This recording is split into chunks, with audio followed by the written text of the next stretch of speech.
There's going to be about 500,000 attendees over these 6 concerts that began last night. It's going to have about $150 million in economic impact to Los Angeles. Just to put it into perspective, Comic-Con, which is a staple here in San Diego over 4 days, generates about $165 million.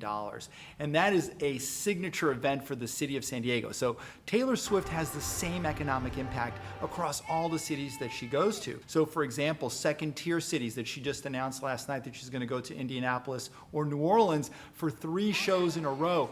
Those cities, in terms of their hotel industry, restaurants, bars, are going to be phenomenal. They could be game-changing for the year for those cities. And in fact, the Federal Reserve, in their comments about economic growth in the second quarter, called out her concert because they anticipate that concert to generate in the United States, across her 50 cities, over $4.6 billion in economic impact. And part of that is driven because consumers, since COVID, went from buying things to buying experiences. And for these shows, she's done an amazing job because it's a 3-hour program. It's kind of there with a Bruce Springsteen, for example. And Taylor Swift does an amazing job with social media to generate excitement and buzz. She's got almost 270 million people that follow her on Instagram. For those of us, that would be like at the peak of Michael Jackson during Thriller.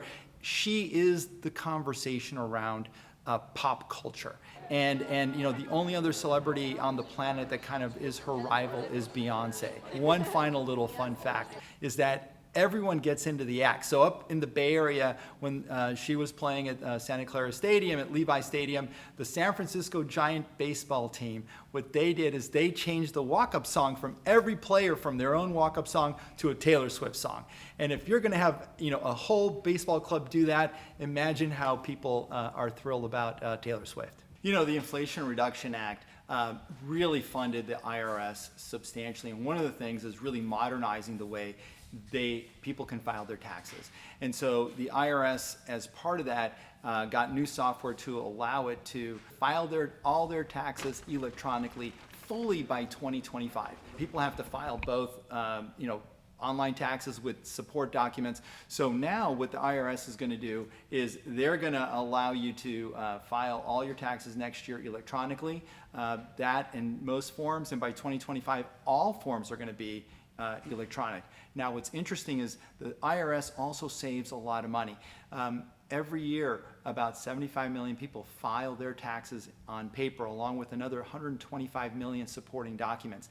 They have to store that. They're going to save 40 million in storage fees with billions of documents, and they're going to digitize all those documents.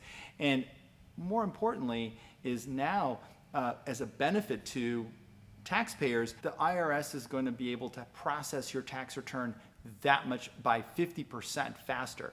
And and people might be a little nervous about that, but 75% of American taxpayers who file taxes get a refund. So that means you're going to get your refund a lot faster, and the IRS is going to make fewer mistakes, and that's a big advantage for consumers. Part of this whole modernization is beginning next year, they're going to start offering a tax preparation service to taxpayers for free.